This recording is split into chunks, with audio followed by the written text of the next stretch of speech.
የመጨረሻው ዘመን አንዱ ዲያብሎስ የሚሰራው እስከ ቅትለተ ዘካርያስ የካህናት መገደል ድረስ ይደርሳል። ካህን አሁን እንዲጠላ ሰይጣን የማይሰራው ነገር ከቅዱስ ፓትርያርኩ አንስቶ ካህናትን እንድንጠላ። አሁን እኔ መሃል አዲስ አበባ አደባባይ ላይ ቆሜ አዲስ አበባ በ3 ቀን ትገለበጣለች ብል ምንድን ነው የምትሉ? ኧረ አንተኑ ይገልብጥል ይለኝ ይችላል። ምን ታሟርታለህ ነው። እና መጥቶ 7 ሰው ገድያለሁ ሲላቸው በስመ አብ ወወልድ ወመንፈስ ቅዱስ። ለምን መሰላችሁ እንደዚህ የምንዳፈረው? እግዚአብሔር ስለማይታይ የማያይ ይመስለናል። እስመ አይነ ሰብእ ያፈርሆሙ ይላል። የሰው አይን ይፈራሉ፣ የእግዚአብሔር አይን ግን ከሺህ ፀሐዮች በላይ እንደሚያበራ ያውቁ። እኛ ኃጢአት ስንሰራ እንዳያየን የምንፈራው ሰውን ነው። ግን ማን ያያል? ጨለማ ውስጥ ብትደበቅ ጨለማ በሱ ዘንድ አይጨልምም። ከሰማይ ከምድር ከብርሃን ከጨለማ መደበቅ አይቻልም። እግዚአብሔር በሁሉ ውስጥ አለ። እኛ ስንት ስብከት ሰምተናል? በመን ስንት ስብከት ሰማን እስከዛሬ? ስንት ትምህርት ተማርን? ቃለ እግዚአብሔር ምግብ ቢሆን እኮ እንደኛ ጠግቦ የሚያገሳኝ ስንት በዚህ ሰሞን ስንት ትምህርት ተማረ? ስንቴ ነው ንስሐ ግቡ የተባልነው? ችግሩ ከነ መፍትሄው ስንቴ ተነገረን፣ ንስሐ ግን አልገባም። እንደውም ስብከቱን እናማርጣለን። የዛሬው ምንም አይልም፣ የዛሬው ደግሞ አቤት ያስተማረው ትምህርት ያለ ነው እንላለን። በትምህርቱ መለወጥ ትተን ትምህርቱን ወደ መመዘን ሁሉ አድገናል። ቃለ እግዚአብሔር መለወጫ ሳይሆን እኛ የምንገመገመው ነገር ነው። እኛ ጆሮአችንን የደፈነው ለንስሐ ምንድን ነው? እንደዚህ አይነት ህዝብ አለ ለካ። በአንድ ስብከት ሊያውም ርዕስ በሌለው ቅርጽ በሌለው ትምህርት ጣዕም በሌለው ስብከት ንስሐ ይገባል፣ ንስሐ ይገባል። ጴጥሮስ ንስሐ የገባው ምርር ብሎ ያለቀሰው የምን ጩኸት ሰምቶ ነበር? ምን ሳይጮህ 3 ጊዜ ትክደኛለህ ተባለ። ምን ሲጮህ ሰምቶ ነው? የዶሮ ጩኸት ንስሐ አስገባው ጴጥሮስ። ዶሮ ጮኸ ብሎ ንስሐ ገባ። ዶሮ የተባሉ ሰባኪያን ናቸው፣ መምህራን ናቸው። ያው ዶሮ እንዳትሉን እንጂ ጠብቃቸው አደራ። ዶሮ የተባሉ ሰባኪያን ናቸው። የዶሮ ጩኸት ሰምቶ ንስሐ ገባ። እኛ ግን ጩኸቱን ለምደነዋል፣ ንስሐ አንገባም። ይኸው እኛን ጮህባቸዋለን እየወጣን፣ እናንተ ንስሐ አትገቡም። ለምን? የኛም የዶሮዎቹም ችግር ነው። ዶሮ አይታችሁ ከሆነ ከመጮሁ በፊት ጠዋት ይነሳና መጀመሪያ ምን ያደርጋል? ያራግፋል። አቧራውን አራግፎ ነው የሚጮህ። አሁን ያለን ዶሮዎች አቧራችንን ሳናራግፍ ስለምንጮህ እናንተም ንስሐ ገቡ፣ እኛም መጮህ አናቁም። አንደበታችን ይሳደባል፣ እንሳደባለን። አቤት አሁንማ ስድብ ማዕረግ የሆነበት ጊዜ እኮ። ጥሩ ተሳዳቢ ነው የሚከበረው እንደው። ስለዚህ እንሳደባለን፣ እንዋሻለን፣ እናማለን። ሐሜት አያድርግብኝ እንጂ ብለን እናማለን። አንዳንድ ሰው እጁን ታጥቦ የሚሰራው ኃጢአት አለ። እኔ ለማማት ብዬ አይደለም ብሎ ያማል። ይህም ኃጢአት ነው። በአንደበታችን ብዙ ኃጢአት በቀን ውስጥ እንሰራለን። ከቃል ብዛት ኃጢአት ሳይኖር አይቀርም ይላል መጽሐፍ። ብዙ በተናገርን ቁጥር ብዙ ኃጢአት እንሰራለን። ለዚህ ነው ሰው ለመናገር የዘገየ ዝም ለማለት ግን የፈጠነ ይሁን የተባለ፣ ለመስማት የፈጠነ ይሁን። ስለዚህ ብዙ በአንደበታችን ኃጢአት እንሰራለን። ሶስተኛው በሐሳባችን ነው። በግብር ባንሰራ፣ በአንደበታችን ባንሰራ፣ በሐሳባችን በቀን ውስጥ ብዙ ኃጢአት እንሰራለን። እንደውም ለመናገር የምናፍረውን ለመፈጸም የማንደፍረውን በአንደበታችን ግን በሐሳባችን ግን የምናወጣው የምናወርደው ብዙ አይነት ኃጢአት አለ። ይህንን ኃጢአት በድያለሁ፣ አስቀይሜዋለሁ እግዚአብሔርን ብለን ስንጸጸት እውነተኛ ንስሐ ይባላል። ይህ ንስሐ እግዚአብሔር ለሁላችን ያድለን። ከተጸጸትን በኋላ ደግሞ ኃጢአታችንን እንድንናዘዝ ይፈልጋል። ንስሐ መጸጸት ነው። ግን ጸጸት በምንድን ነው የሚገለጸው? እግዚአብሔር ኃጢአታችንን እንድንናገር ይፈልጋል። እስቲ የመጀመሪያዎቹን በደለኞች ላስታውሳችሁ። የፈረደባቸው አዳምና ሔዋን። ያው የነሱ ስለተጻፈ ነው እንጂ እኛ ከነሱ የተሻለ ኃጢአት በብዛትም በጥራትም ሰርተናል አይደል? ግን ያው መጽሐፍ ቅዱስ ላይ ያለው የነሱ ነው። አዳምና ሔዋን ምንድን ነው የሰሩት? አትብሉ የተባሉትን ዕፀ በለስ ምን አደረጉ? በሉ። ሔዋንን እባብ መጥቶ ዕፀ በለስን መከልከላቸውን ስትነግረው እግዚአብሔር አትብሉ አለን ስትለው አየለም እንደሱ እኮ አምላክ እንዳትሆኑ ነው፣ ሞትን አትሞቱም አላት። ግድ የለሽም ብሎ መከራት ዲያብሎስ። ይሄ በነገራችን ላይ ሰይጣን ዛሬም እባብ ሆኖ ይመጣል እኛ ጋር። እባብ እንኳን አይሆንም፣ አንድ የተነቃ ዘዴ ስለሆነ። በተለያየ ሰው ግን ይመጣል። ጓደኛ ሆኖ ይመጣል፣ ዘመድ ሆኖ ይመጣል፣ የቅርብ ወዳጅ ሆኖ ይመጣል። ብዙ ወጣቶች ህይወታቸው የሚበላሸው እንደዚህ አይደል እንዴ? ይሄን ብትቀምሰው አትሞትም እየተባሉ አይደል እንዴ መጠጥ የጀመሩት? አደንዛዥ ዕፅ የጀመሩት? እስከዛሬ ቀምሰው አታውቅም? ቀምሰሽው አታውቂም? ሄደሽ አታውቂም? እንዲህ አይነት ቦታ ይሄን አይተኸው አታውቅም? ኧረ አትሞትም እኮ ምንድን ነው የሚያስፈራ? አንዴ ሞክረው ግድ የለህም አይዞ። ሰይጣን እባብ መሆን ትቶ ጓደኛ መሆን ጀምሮ። ስለዚህ ሔዋን የእባብን ምክር ሰማች፣ ዕፀ በለስን በላች። እንኳን አምላክ ልትሆን ሰው መሆንም አልቻለች። ከዛ በኋላ ክብራቸው ጸጋቸው ምን አለ? ተገፈፈ። እርቃናቸውን ቀሩ። ኃጢአት ማለት እርቃን መሆን ነው። ምዕመናን ራቁት መሆን ነው። ከጸጋ እግዚአብሔር መራቆት ነው።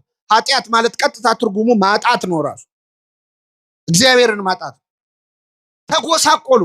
ይህን ጊዜ አዳም በገነት ዛፎች ውስጥ ተሸሸገ ይላል። ኃጢአት እኮ መሸማቀቅ ነው፣ ማፈር ነው። ኃጢአት ቀና ብለህ እንዳትሄድ የሚያደርግ ነው፣ የሚያሸማቅቅ ነው። ስለዚህ በገነት ዛፎች መካከል ተሸሸገ። ቅጠል አምጥቶ ፊቱ እርቃኑን ለማልበስ ሞከረ። ኃጢአታችንን ለመደበቅ የምናደርገው ጥረት ማለት ነው። ይህን ጊዜ እግዚአብሔር በገነት መሃል አዳምን ሊፈልገው ወጣ ይላል። አዳም አዳም ሆይ ወዴት ነህ አለው ይላል። አዳም አዳም ሆይ ወዴት ነህ? ስማችሁን ቀይራችሁ ይህን ጥሪ ለራሳችሁ አዳምጡት። አንድ ጊዜ መጽሐፍ ቅዱስ ላይ ስማችን ተቀይሮ ነው እንጂ ሁላችንም ስማችን አለ፣ ታሪካችን አለ። እገሌ እገሌ ሆይ ወዴት ነህ የሚለው አዳምን አይደለም። መጽሐፍ ቅዱስ ላይ የተጻፈው አዳም ከሞተ ከስንት ዓመት በኋላ ነው ሙሴ ኦሪት ዘፍጥረትን የጻፈው። ለአዳም አይደለም ለእኛ ነው። የት ነው ያለው ይላል እያንዳንዳችንን እግዚአብሔር ማለት። ያለንበት ጠፍቶት አይደለም። ምን እየሰራ ነው?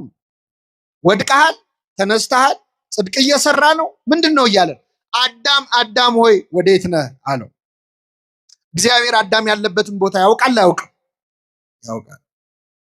ይህ ጊዜ አዳም ራቁቴን ስለሆንኩኝ ፈራው ተሸሸኩም አለ። ከኔ ጋር ናችሁ ምዕመናን? እግዚአብሔር ከሁላችን ጋር ይሁን። ራቁቴን ስለሆንኩኝ ምን አሉ? ፈራው ተሸሸኩም አለ። አሁን አዳም ኃጢአቱን ተናገረ አልተናገረ? መልሱልኝ። አልተናገረም። የአዳም ኃጢአት ራቁቱን መሆን ነው እንዴ? ምን ማድረግ ነው? ዕፀ በለስን መብላት ነው። ኃጢአቱን ትቶ ኃጢአቱ ያመጣውን ችግር ነው ያወራው።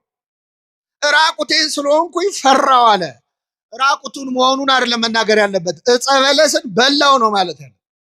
ብዙ ጊዜ ንስሐ አባቶቻችን ፊት ቀርበን ኃጢአቱን ትተን ኃጢአቱ ያመጣውን ችግር የምናወራ ሰዎች አባ ይሄ መጠጥ እኮ ጤና አሳጣኝ ይላል። ምን አመጣው? ሰካራም ነኝ ነው የሚባለው አይደል?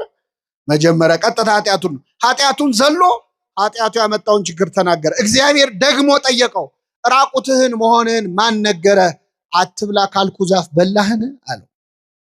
ይገርም። ቅድመ ይፍጥሮ ለአዳም ያምር ግብሮ ይላል። አዳምን እኮ ያውቃል ሳይፈጥረው እንደሚበድል። መረጃ አይደለም እግዚአብሔር እየጠየቀ ያለው። እመን ኃጢአትህን አፍ አውጥተህ በድያለሁ በለኝ ነው። ይህን ጊዜ አዳም ምን አለ? ረዳት ትሁንህ ብለህ የሰጠኸኝ ሴት ከዛፉ ሰጠችኝና በላው አለ። አሁን ተናገረ አልተናገረ? ተናገረ። ከዛፉ ሰጠችኝና ምን አለ? በላሁ ነው ኃጢአቱ። ከዛ በፊት ያለው ንስሐ ሳይሆን ክስ ነው። ማንን የከሰሰው? መልሱልኝ። ሔዋን። አንደኛ ተከሳሽ ሔዋን ነች። ሁለተኛ ተከሳሽ ክብር ይግባውና እግዚአብሔር። ረዳት ትሁንህ ብለህ ምን ያልከኝ አንተ? እሷን ባሰጠኝ እሷን ማሰጠኝም እኔ ምን አልልም አልበላም። በጣም ይገርማል። የሰጠኸኝ ሴት በሉ እስኪ። አይሰማም። የሚገርም እኮ ነው። ሔዋንን ያገባት ሰሞን አዳም ምን ሲል ነበር? የሰጠኸኝ ሴት አይደለም አጥንትሽ ስጋሽ። ይኸውላችሁ ትዳር ሲጀመር አጥንቴ ስጋዬ አካሌ ይላሉ ባሎች። ከዛ ትንሽ ሲቆዩ እቺ ሴት ይላል፣ የሰጠኸኝ ሴት ይላሉ።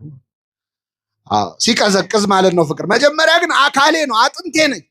አጥንቴ ሰጠችኝና በላሁ አላለም። አካሌ ሰጠችኝና በላሁ አላለም። የሰጠኸኝ ሴት አለ። ለእግዚአብሔር መልሶ ሰጠው። እግዚአብሔር ይህንን አዳም የከሰሰውን ክስ ሲሰማ እንዴ ሔዋን ላይ ዞሮ አንቺ ምን ሆነሽ ነው የሰጠሽው? ለምን ሰጠሽው አላላት።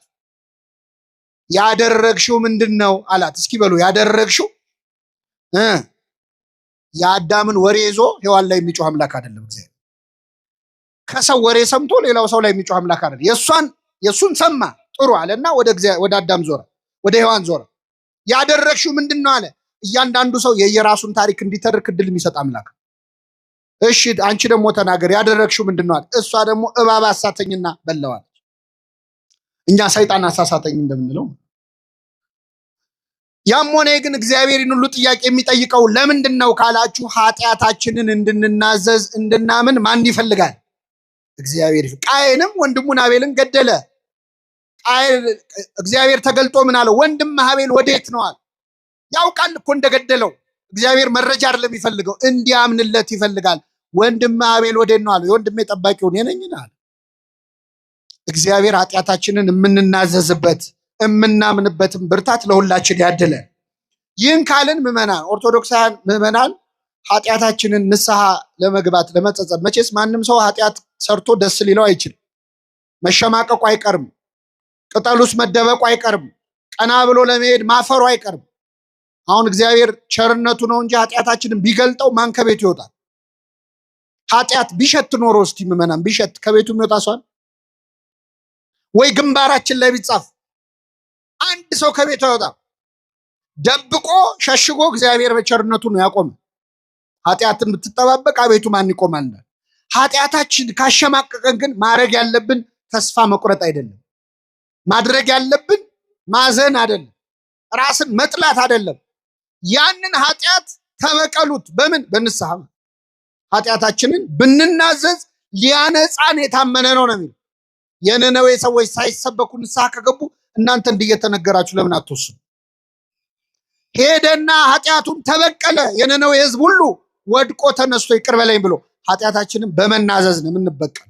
እግዚአብሔር እንድንጸጸት ይፈልጋል። አንደኛ። ሁለተኛ እንድንናዘዝ ይፈልጋል። እንድንናገረው ይፈልጋል። ለማን ነው የምንናገረው? አሁን ብዙ ጊዜ ኦርቶዶክሳዊት ቤተክርስቲያናችን ኃጢአታችንን እንድንናዘዝ የምታዘን ለማን ነው? አይሰማም። ለንስሐ አባቶቻችን እና አንዳንድ ሰው በቀጥታ ለእግዚአብሔር ብነግረው ኃጢአቴን ይቅር አይለኝም ወይ? ለምንድን ነው ለካህን የምንናገረው የሚሉ ሰዎች አሉ። በጣም ይገርማቸዋል። እንደው ልብ ቢኖረን ኖሮ ማለት የነበረብን አረ ለእግዚአብሔር ከሚሆን ለሰው ይደረግልን ነበር። ከሰውና ከእግዚአብሔር የሚያስፈራው ማንም ያስፈራው? ጀብዱ የሰራን ይመስል ማለት ነው። በቀጥታ ብነግረው ውስጥ ምን ደህና ነገር ያረክ መሰለህ? በጣም ይገርማል። እስራኤላውያን ምን አደረጉ መሰላችሁ? ሙሴ 570 ጊዜ እግዚአብሔርን አናግሮ እየመጣ ያናግራቸዋል። ከዛ እስከ መቼ ባስተርጓሚ ያሉ አመፁ። ከዚህ በኋላ በአንተ በኩል እንዲያናግረን አንፈልግም፣ እግዚአብሔርን ራሱ ወርዶ ያናግረናል። ሙሴ ትሁት አይደል? እሺ ይሁን በቃ ብሎ ጸለየ ወደ እግዚአብሔር። ጌታ ሆይ እናናግረው ብለዋል አለ። ነው በጣም ጥሩ። 3 ቀን ራሳቸውን ይቀድሱ፣ ሰውነታቸውን ከኃጢአት ይከልክሉ፣ ወደ ተራራው ስር ይምጡ፣ እኔ ያናግራቸዋል። እሺ አሉ። እስራኤላውያን ታጠቡ፣ ታጠኑ፣ ከኃጢአት ተከለከሉ። ማንን ሊያናግሩ? እግዚአብሔር መጣ ወደ ሲና ተራራ ነው። እግዚአብሔር ወደ ተራራው ሲመጣ ተራራው ነደደ። ምዕመናን ነደደ። የሲና ድንጋዮች በነገራችን ላይ አሁንም ድረስ ከሰል ናቸው። የሲና ተራራ ድንጋዩ ከሰል። እግዚአብሔር በእሳት በጭጋግ በደመና ወረደ እና ተራራው መንቀጥቀጥ ጀመረ። ህዝቡ ፈሩና ወደ ሙሴ ዞረው ሙሴ ሙሴ ወይ ከዛሬ ጀምሮ አንተ አናግረን እንጂ ማን ያናግረናል? እግዚአብሔር አለ።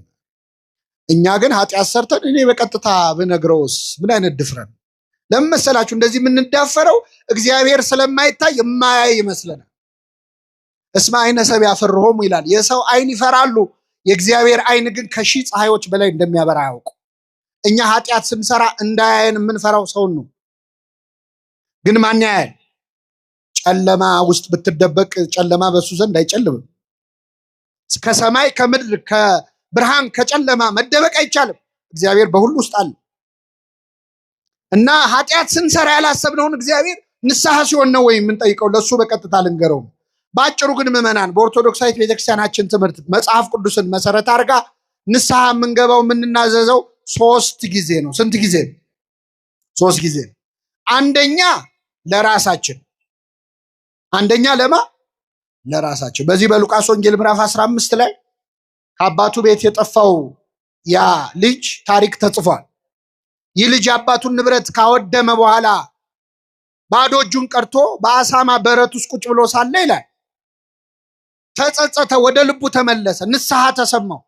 ይህን ጊዜ በአባቴ ቤት እንጀራ የሚተርፋቸው አገልጋዮች ስንት ናቸው? እኔ ግን እዚህ በኃጢአት በረሃብ እሰቃያለሁ። ስለዚህ አሁኑኑ ተነስቼ ወደ አባቴ እሄዳለሁ፣ እንዲህ ብዬ ነግረዋለሁ። አባቴ ሆይ በሰማይና በፊት በደልኩ፣ ከእንግዲህ ወዲህ ልጅህ ተብዬ ልጠራ አይገባኝም። ከአገልጋዮችህ አንዱ አድርገኝ እለዋለሁ አለ ይላል። ይህንን የተናዘዘው ለማን ነው? ለራሱ። ስለዚህ ምዕመናን ወደ ንስሐ አባት ከመሄዳችን በፊት ወደ እግዚአብሔር ይቅር በለኝ ከማለት በፊት ቁጭ ብሎ ሰው ራሱን መመዘን አለበት።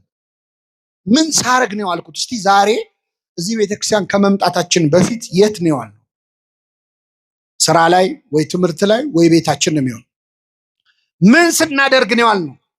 ማታ ማታ ነጋዴው ዛሬ ስንት አተረፍኩ፣ ዛሬ ስንት ከሰርኩ ብሎ ቁጭ ብሎ ሂሳብ ያሰላ የለ?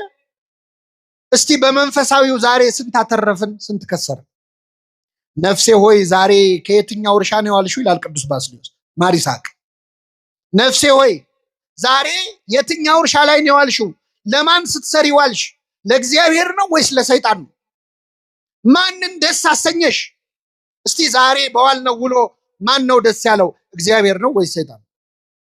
ምን ምን አደረግን? ዛሬ ምን ምን አወራን?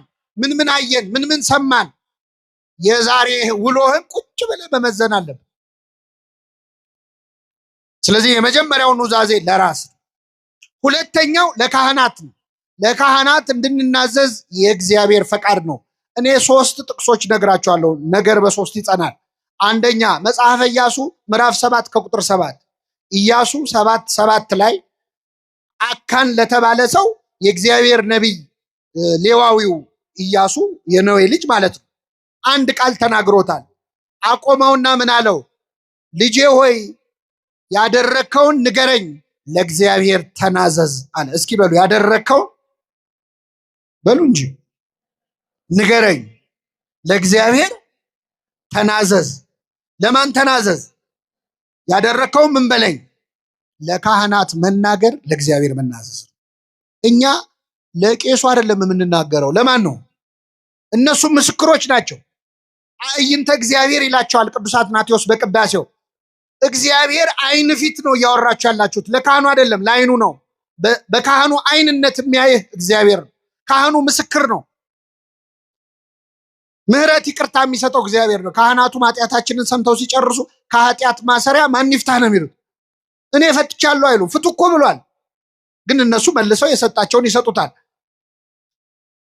በጣም የሚገርም ነው። እና ለእግዚአብሔር ክብር ስጥ፣ ያደረግከውን ንገረኝ፣ ለእግዚአብሔር ተናዘዝ አለ። አንድ ሁለተኛ የማቴዎስ ወንጌል ምዕራፍ 3 ቁጥር 18 ላይ በዮርዳኖስ ማዶ ዮሐንስ ያጠምቅ በነበረ ጊዜ ሊጠመቁ የሚመጡት ሰዎች ኃጢአታቸውን ይናዘዙ ነበር ይላል። በብሉይና በሐዲስ መካከል ላይ መጥምቁ ዮሐንስ ንስሐ ይሰማ ነበር። ህዝቡም ኃጢአታቸውን ለዮሐንስ ምን ይሉ ነበር? ይናዘዙ ነበር። ሶስተኛ የሐዋርያት ሥራ ምዕራፍ 19 ቁጥር 19 ላይ ያመኑት ሁሉ በሐዋርያት ፊት መጥተው ኃጢአታቸውን ይናዘዙ ነበር። ስለዚህ ኃጢአታችንን ለካህናት ለተመደቡ ለሌዋውያን ካህናት፣ ለመጥምቁ ዮሐንስ፣ ለ12ቱ ሐዋርያት እንድንናዘዝ የማን ፈቃድ ነው? የእግዚአብሔር ፈቃድ ነው። ሐዋርያትን ደግሞ ጌታ ሊለያቸው ሲል ምን አላቸው? እስከ ዓለም ፍጻሜ ድረስ ከእናንተ ጋር ነኝ ብሏል። እስከ ምን ድረስ? ሐዋርያት አሁን ሰማዕታት ሆነው ሞተዋል፣ እነሱ የሉም። እስከ ዓለም ፍጻሜ ያለው አሁን እዚህ ከምታዩቸው አባቶች ጋር ከሐዋርያት ጋር የነበረ አምላክ ከኛም ጋር አለ። ኃጢአታችንን ለካህናት የምንናገረው የማን ፈቃድ ስለሆነ ነው? የእግዚአብሔር። ካህናት ደግሞ ለመረጃ አይደለም፣ ሰምተው ሲጨርሱ ጸሎት አድርገው ምክር ይሰጡናል። አንድ ከኃጢአት መከልከል እንድንችል ቀኖና ይሰጡናል፣ እሱን እንመጣበታለን። ሌላው ግን ኃጢአት ይቅር ማስባል ስልጣን ሰጥቷቸዋል። የማቴዎስ ወንጌል ምዕራፍ 20 ከቁጥር 23 ላይ እፍ አለባቸው፣ መንፈስ ቅዱስን ተቀበሉ፣ ይቅር ያላችኋቸው ኃጢአታቸው ይቀርላቸዋል፣ የያዛችሁባቸውም ተይዞባቸዋል። ስለዚህ ለካህናት የምንናዘዘው እግዚአብሔር ፈቃድ ስለሆነ ነው። ሶስተኛው ለካህናት ስንናዘዝ በዛው ለማን ነው የምንናዘዘው? ለእግዚአብሔር። ይህን ካየን ምዕመናን እንዴት እንናዘዝ የሚለውን ደግሞ ማየት ያስፈልጋል። ብዙ ጊዜ አሁን ንስሐ መግባት ስናስብ የሚፈትነን ፈተና፣ አሁን እዚህ ጉባኤ መሀል ያላችሁ ሰዎች ንስሐ መግባት አትጠሉም፣ ትፈልጋላችሁ። ጸሎታችሁም ነው እግዚአብሔር ለንስሐ ያብቃኝ እንላለን አይደል? አዎ። ግን አብዛኛው ሰው አሁን መግባት አይፈልግም። ንስሐ መግባት ይፈልጋል፣ ግን አሁን መግባት አይፈልግም። እንደውም አንዳንድ ሰው ለንስሐ ሞት አብቃኝ ይላል። ለምን ሞት? ስለዚህ ይሄ ሰው የቅዱ ንስሐ መግባት የፈለገው መቼ ነው? ሊሞት ሲል። ንስሐ መግባት መቁረብ የምናስበው ልንሞት ስንል ነው። መቼ ነው የምንሞተው? እኔ የኔን አላውቀውም፣ እናንተ ታውቁታላችሁ። ግን እንደሚያውቅ ሰው ሆነን ልሞት ስል ብለን ነው የምናስበው። አሁን የሶሻል ሚዲያ ዘመን ነው፣ የዩቲዩብ የቲክቶክ የምን ዘመን። አንድ በእድሜ ጠና ያሉ እናት ወይ ትልቅ ሰውዬ ሽማግሌ አባት ከእድሜያቸው ጋር የማይሄድ ነገር ሲያደርጉ ቪዲዮ ሰው ሲያይ ምንድን ነው የሚለው?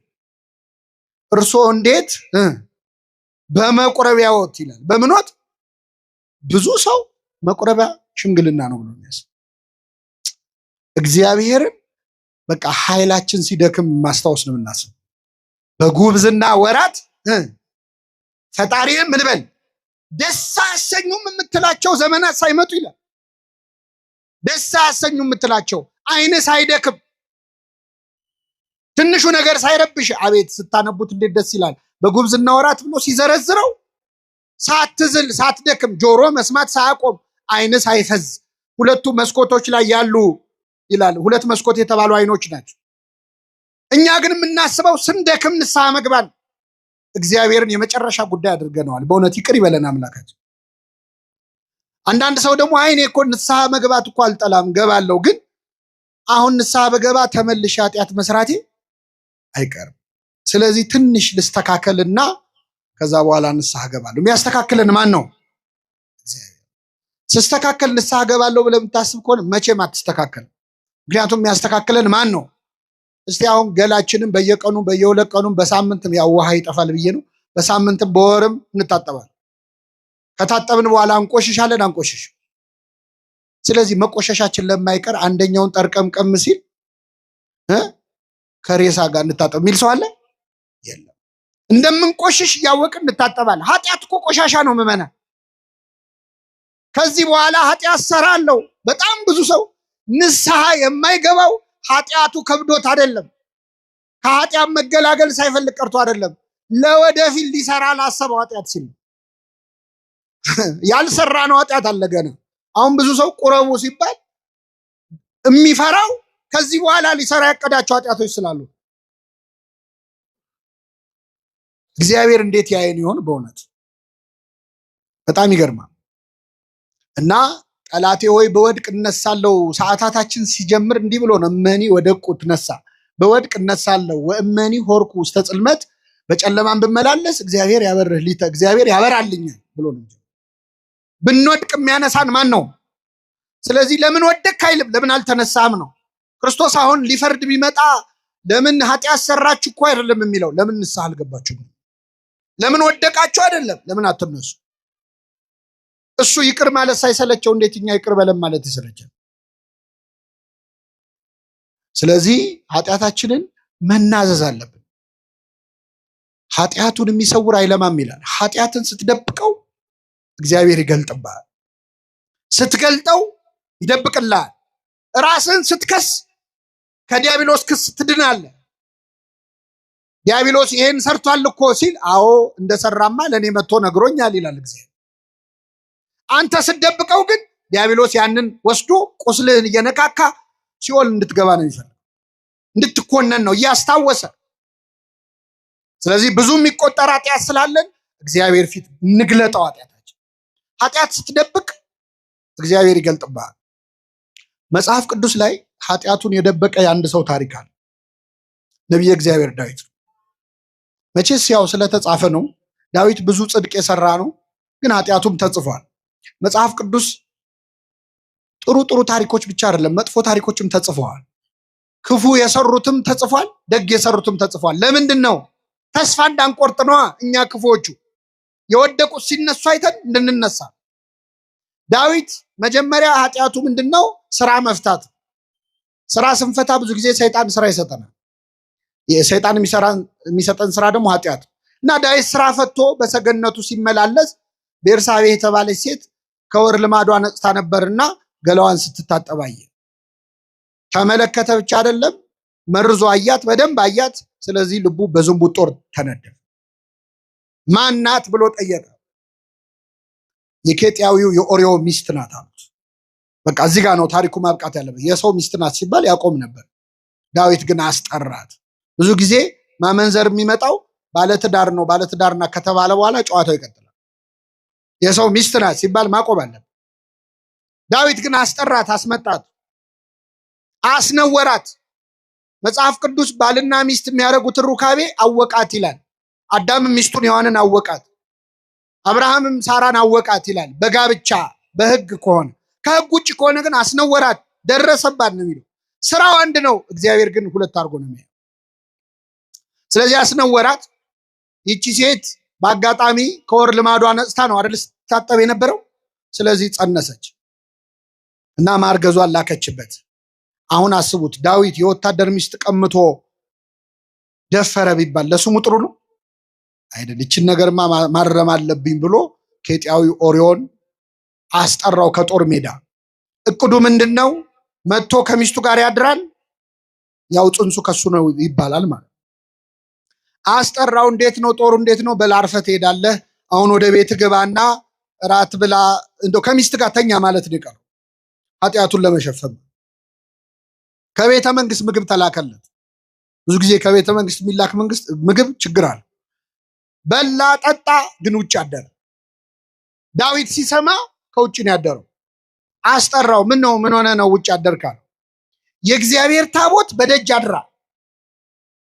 የእስራኤል ወታደሮች ከጠላት ጋር እየተናነቁ እንዴት እኔ ከሚስቴ ጋር ገብቼ ተኛለሁ? እንዴት ከምኔ ጋር? ዳዊት እኮ ከሰው ሚስት ጋር ነው የተኛው። አይገርም? እንዴት ከሚስቴ ጋር ይላል። ከህግ ሚስቱ ጋር እኮ። እናም የእግዚአብሔር ታቦት በደጅ አድራ። አሁን ስለ ታቦተ ጽዮን ክብር ኬጢያዊው ኦርዮ ከአህዛብ የተመለሰው ተገዝሮ የተመለሰው ኦርዮ ለዳዊት ይንገረው። ዳዊት በታቦተ ጽዮን ፊት የዘለለው ዳዊት ማለት ለሱ ከአህዛብ የመጣው ኦርዮ ነገር። አንዳንዴ መንፈሳዊ የምንባል ሰዎች የቤተ ክርስቲያን የምንባልን ሰዎች አህዛብ በልጠው ሊመክሩን ይችላል። ዮናስን አልሰማችሁ? ተነሳና አምላክን ጥራ አሉት እኮ እዛ መርከብ ውስጥ። አህዛብ እኮ ናቸው። ጸሎት አስተማሩት ለዮናስ ለነቢዩ። ከእግዚአብሔር ቃል በቃል የሚነጋገረው ዮናስ ተነሳና ጸልይ ተባለ። አንዳንዴ በኃጢአት ስንደክም ከኛ ሩቅ የተባሉ አህዛብ የተባሉ ሊያስተምሩን ሁሉ ይችላል። ከኔ ጋር ናቸው ምዕመናን? እግዚአብሔር ከሁላችን ጋር ይሁን። ስለዚህ እንዴት ስለ እግዚአብሔር ታቦት ክብር እግዚአብሔር ለምን ይሄን ያጻፈ ይመስላችኋል? አሁን እንደ ዳዊት ለእግዚአብሔር የቀረበ ሰው አለ? ልበ አምላክ ነው፣ ከእግዚአብሔር ጋር የሚነጋገር ነው። ግን በኃጢአት ወደቀ። ኃጢአት ያላዋረደችው ሰው የለም። ኃጢአት ያላዋረደችው የለም። ምዕመናን ማንንም እንዳታምኑ ነው።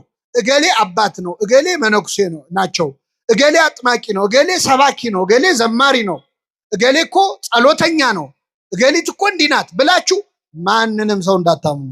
የፈለገ ጸሎተኛ ቢሆኑ ከዳዊት ይበልጣል? አይበልጡ። ቢፈውሱ ሀብተ ፈውስ የተሰጠው ነው ዳዊት። አቤት መዝሙር ቢባል ከዳዊት በላይ ዘማሪ የለም፣ ሰባኪ። ማንንም እንዳታምኑ። ኃጢአት ያላዋረደችው የለም። ወግታ የጣለቻቸው ብዙዎች ናቸው። ለማንኛውም ዳዊት ድጋሚ ኦርዮን አብልቶ አጠጥቶ አሰከረው። ከሚስቱ ጋር ገብቶ እንዲተኛ ፈልጎ፣ እሱ ግን አልተኛም። አሁንም ለሁለተኛ ጊዜ ውጭ አደረ። ምን ነው ሲለው ታቦተ ጽዮን በደጅ አድራል፣ አንተ አትሰማም ብሎ ደብዳቤ ጽፎ ላከው። ደብዳቤው ይሄ ሰው ይገደል የሚል ነው።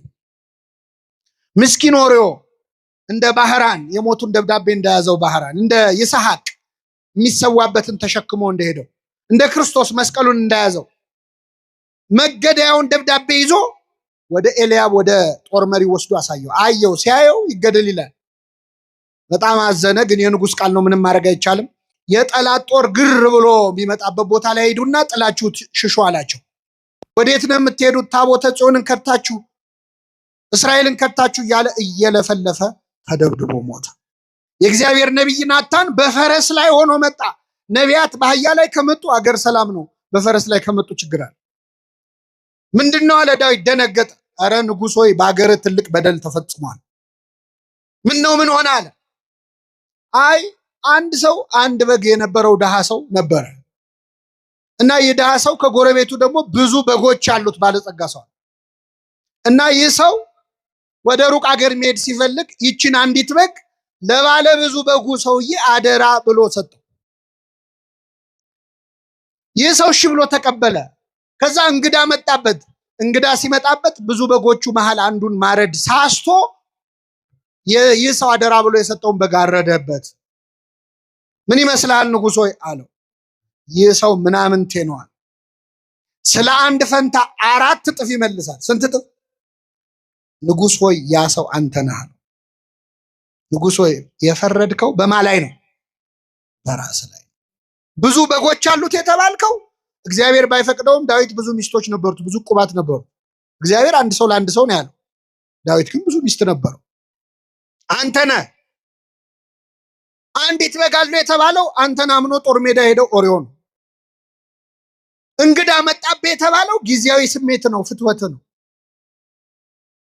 ይህንን ከበጎች ከሚስቶች ከአንዷ ጋር ማሳለፍ ስትችል የሱን አንዲት በግ አምኖ የሰጠህን በግ አረድክበት።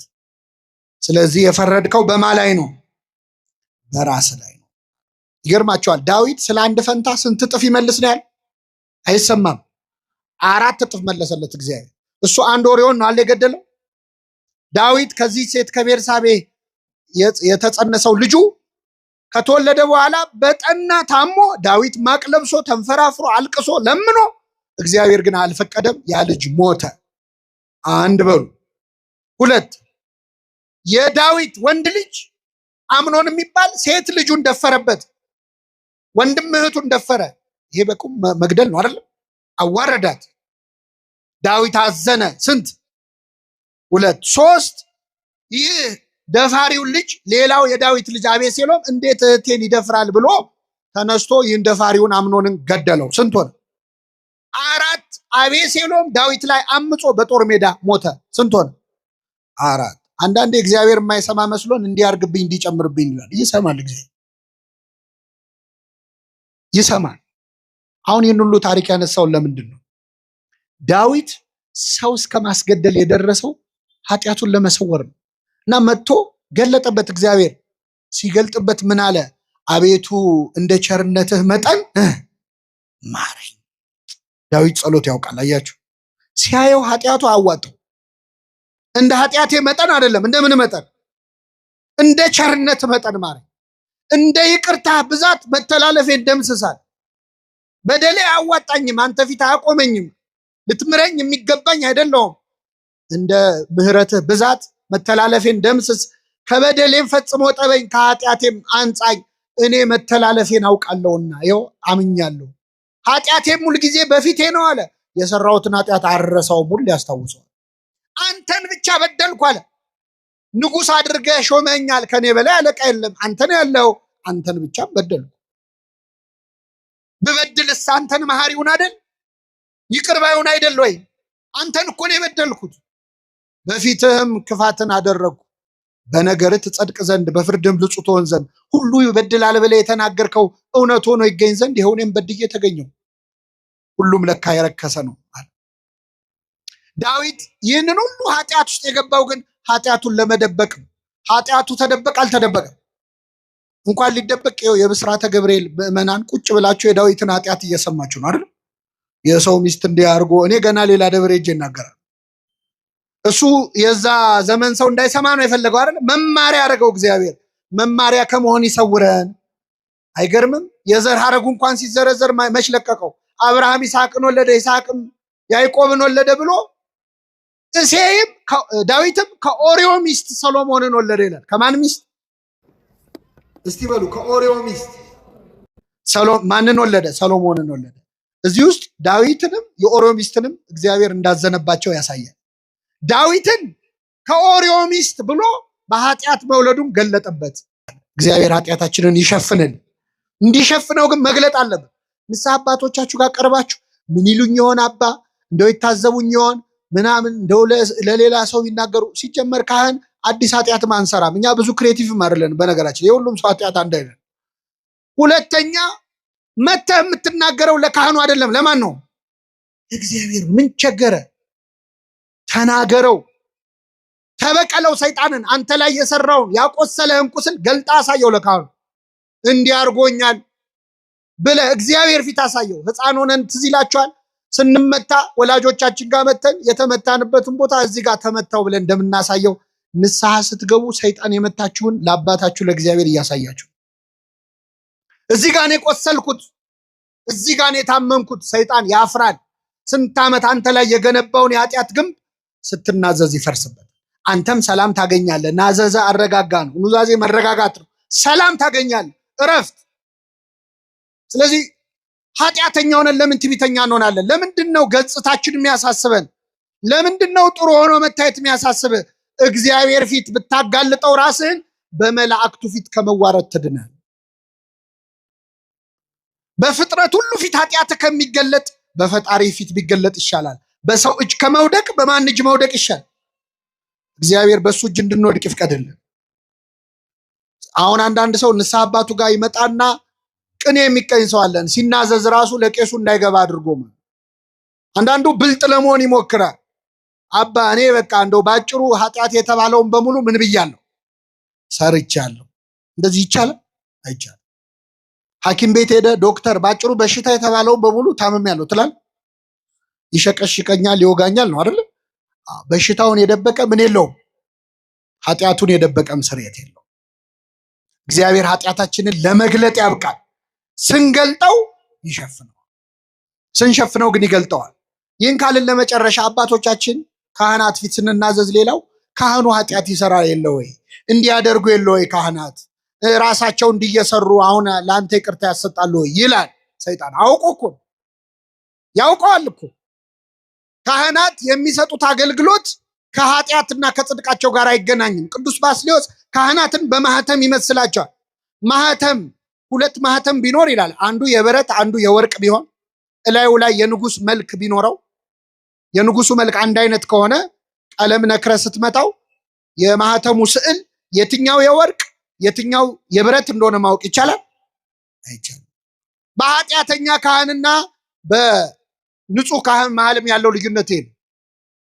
የወርቅ ማህተም የተባለው የኃጢአተኛ ካህን ነው፣ ንጹህ ካህን ነው። የብረት ማህተም የተባለው ኃጢአት ያለበት ካህን ነው። የሚሰጡት አገልግሎት ግን ስንት ነው? ምክንያቱም በካህናት አድሮ የኃጢአት ይቅርታ የሚሰጠው ማን ነው? እግዚአብሔር ይፍታ ነው ያሉት። እኛኛውም አባት ጋር ብትሄድ የሚፈታህ እግዚአብሔር። ሰይጣን ግን አውቆ ካህኑ እንድትጠራጠር ያደርጋል። የመጨረሻው ዘመን አንዱ ዲያብሎስ የሚሰራው እስከ ቅትለተ ዘካርያስ የካህናት መገደል ድረስ ይደርሳል። ካህን አሁን እንዲጠላ ሰይጣን የማይሰራው ነገር የለም። ከቅዱስ ፓትርያርኩ አንስቶ ካህናትን እንድንጠላ፣ እኔ ቄስ አልወድም የሚሉ ኮስተር ብለው ደስ ብሏቸው የሚሉ ሰዎች ያሉት ሰይጣን ሆን ብሎ የሚሰራው ካህንን ሲያጣላ ንስሐ እንደማትገባ ስለሚያውቅ ብዙ ሰው ንስሐ እንዳይገባ ከካህናት ጋር ከስጋ ወደሙ ከቅዳሴም እንድትርቅ ካህኑን ያጣላል። እረኛውን እመታለሁ በጎቹም ይበተናሉ የሚለውን ለመፈጸም የፈለገ ብንበድል ካህናት ቢበድሉ በእነሱ የኃጢአት ይቅርታ የሚሰጠው ማን ነው? እግዚአብሔር። እንደዚህ አድርጋችሁ አስቡ። እንዲህ ብታስቡ ነው የምትጠቀሙት። እንዲህ ብታስቡ ነው የምትጠቀሙት። በዚህ በቅዱስ ጳውሎስ መልእክት ትርጓሜ ላይ አንድ ጆሮ የሚከብድ ታሪክ ተጽፏል። አንድ ሰውዬ ንስሐ አባት ይዛል እና በጣም ባለጸጋ ሰው ነው። ሀብት ንብረት የሞላ የተረፈው ነው። ከዛ ንስሐ አባት ይዛል። እኛ አባት ደግሞ በጣም የገንዘብ ፍቅር ያላቸው ነበሩ። ካህን ሆኖ ገንዘብ በጣም የሚወድ ሊኖር ይችላል አይችልም? ከመጀመሪያዎቹ 12 ካህናት አንዱ ይሁዳ ጌታውን እስከ መሸጥ የደረሰው በምንድን ነው? በገንዘብ ነው። ሌባ ነበር ይላል ዮሐንስ ወንጌል። ይሁዳ ሌባ ነበር፣ ግን ክርስቶስ ገንዘብ ያዥ አደረገው። እንዴት ነው ሌባ መሆኑን እያወቀ ለምን ገንዘብ ያዥ አደረገው? አሁን እኛ ሌባ መሆኑን የምናውቀውን ሰው ዘበኛ እናደርጋለን? ኧረ እኛ አስተውት። ሌቦች ራሳቸው ሌቦች ዘበኛ ሲቀጥሩ የሚቀጥሩት ሌባ ነው ታማኝ ሰው ፈልጉልኝ ይላሉ። እነሱ እኮ ሌቦች ነው። ለምንድን ነው ክርስቶስ ሌባ መሆኑን እያወቀ ገንዘብ ያዥ ያደረገው? ቤተ ክርስቲያን ሙዳይ ምጽዋቷን በሚዘርፉ ሰዎች እድሜ ልክ እንደምትሰቃይ ለማሳየት እኔ ያለውም ሌባ ነበረ እንዳትደነግጡ እያለ ይኖራል ሌባ ለወደፊቱ። ይሁዳ ጌታውን በ30 ብር ሸጠ። በሱ ቤት ክርስቶስን የሸጠ መስሎታል። በ30 ብር የሸጠው ግን የራሱን ነፍስ ነበር። የራሱን ነፍስ ነው። ጌታ ምኑ ይሸጣል? የራሱን ነፍስ 30 ብር መዘነላት። ያቺ ሴት 300 ዲናር የሚያወጣ ሽቶ አምጥታ እንደ ተራ ነገር አፈሰሰችው። ያቺን ሴት ይሁዳ ተቃውሟን ነበረ። ለዛች ሴት 300 ዲናር ከጌታ ፊት ተራ ነገር ነው ብላ 300 ዲናሩን ጣለች። ጌታ ይበልጣል ብላ። ይሁዳ ደግሞ 30 ብር ይበልጣል ብሎ ጌታውን ጣለ። ገንዘብ ይወዱ ነበር። ንስሐ አባት ሁኑኝ አላቸው። ሰውየው ባለጸጋ ነው፣ እሺ ብለው ተቀበሉት። ከዛ ጥቂት እንደቆዩ ሊያማክሩት መጡ። እንደው እባክህ አንድ ችግር ገጠመኝ። ምን ነው አላቸው። የእርሻ መሬት አለኝ፣ ግን ገበሬዎች የሉኝም፣ በደንብ የሚያርሱልኝ የሉኝ እና ከገበሬዎች አንዱን ላክልኝና የኔን መሬት ይረስልኛል። እሺ ችግር የለም ብሎ ገበሬ አዘዘላቸው። የንስሐ አባት መሬት ማሳረስ ቀርቶ መጽሐፍ ቅዱስ ላይ ቤት ሰርቶ ይሰጣል።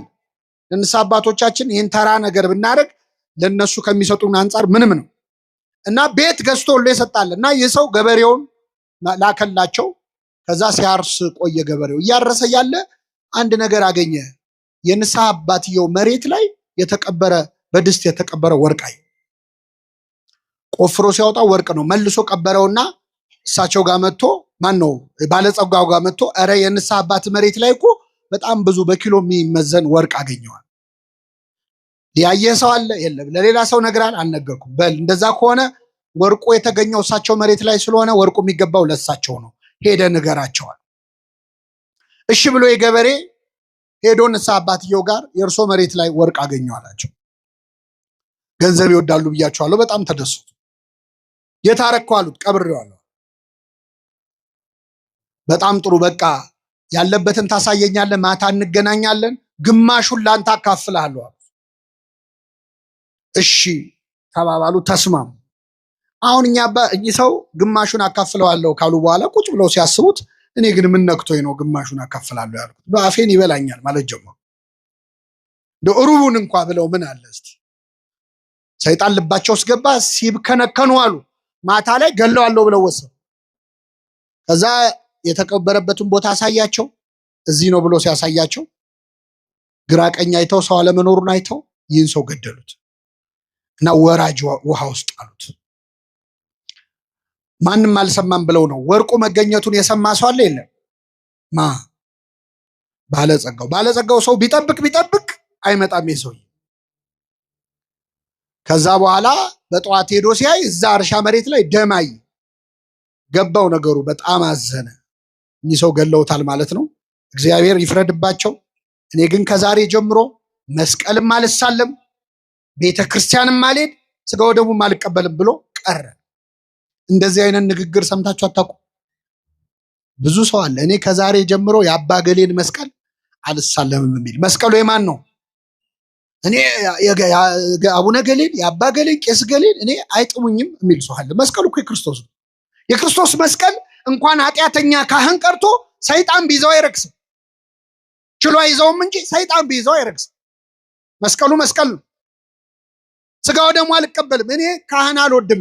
የሆነ ጊዜ የሆኑ ካህን እንዲህ ሲያደርጉ አይቻለሁ። ከዛ በኋላ ከቤተ ክርስቲያን ቀረው ብለው ደስ ብሏቸው የሚያወሩ ሰዎች እግዚአብሔር የሚሰማህ መስሎሃል? እሳቸውን ለሰሩት ይቀጣቸዋል። አንተ ደግሞ ለቀረህበት ትቀጣለህ። ሁለተኛ ካህን ላማህበትም ትቀጣለህ። እግዚአብሔር የፍትህ አምላክ ነው። ኃጢአት በኃጢአት አያጣፋም። የሆኑ አባት እንዲያረጉ ብለህ የምትድን መስሎሃል? እሳቸውን ስላረጉበት ይቀጣቸዋል። አንተን ስላማህበትና ስለቀረህበት ይቀጣል። በተለያየ ፋይል ነው የሚያየው። ያንተ ሌላ የእሳቸው ሌላ። እሳቸው እንዲህ ስላረጉ ምን ያርግ እሱ ወዶ እኮ አይደለም ብሎ አያጣፋልን። እና የሰው ከቤተ ክርስቲያን ቀርቶ ስጋው ደግሞ መቀበል ትቶ ሌሊት በህልሙ አንድ ነገር አየ። ልም ባለ በረሃ ላይ ውሃ ጥም ጉሮሮውን እያደረቀ በአሸዋ እና ከላይ ፀሐይ ላይ እየሄደ ያያል ብቻውን። ከዛ ሲሄድ ውሃ ጥም በጣም አስቸግሮት ኮለል ብሎ የሚፈስ የውሃ ድምፅ ፏፏቴ ይሰማል። ከዛ ድምፁን ተከትሎ ሲሄድ እውነትም ንጹህ ውሃ ኮለል ብሎ ይፈሳል። ተጠምቶ ስለነበር እጁን ዘረጋ ውሃውን ሊጠጣ፣ ግን አልደረሰበትም። ፏፏቴው ተሳበ፣ አልደረሰበትም። ከዛ አንድ ሰውዬ መጣና በንጹህ የወርቅ ዋንጫ ጽዋ፣ ንጹህ የወርቅ ጽዋ ቀዳና ውሃውን እንካጠጣ። ጽዋው ንጹህ ነው፣ ውሃው ንጹህ ነው። ግን እንካጠጣ ያለው ሰውዬ በጣም በሚዘገንን መንገድ ቁስል በቁስል ነው፣ ቆስሏል ሰው። ውሃው ግን ንጹህ ነው፣ ሰውየው ግን ቁስለኛ ነው። አይ ሰውየው አልነካውም፣ ውሃው ንጹህ ነው፣ እሱ ቢቆስል ምን ችግር አለው? በቃ ልጠጣ ብሎ አፉን ሲከፍት ከእንቅልፉ ነቅ። ኮለል ብሎ ሲፈስ ያየው ውሃ የህይወት ውሃ እኔ ነኝ ያለ የክርስቶስ ስጋና ደም ነው። ቁስለኛው ሰው ኃጢአተኛው ካህን ነው። የኃጢአተኛው ካህን ቁስል የስጋው ደሙን ንጽህና ሊያሳድፈው አይችልም።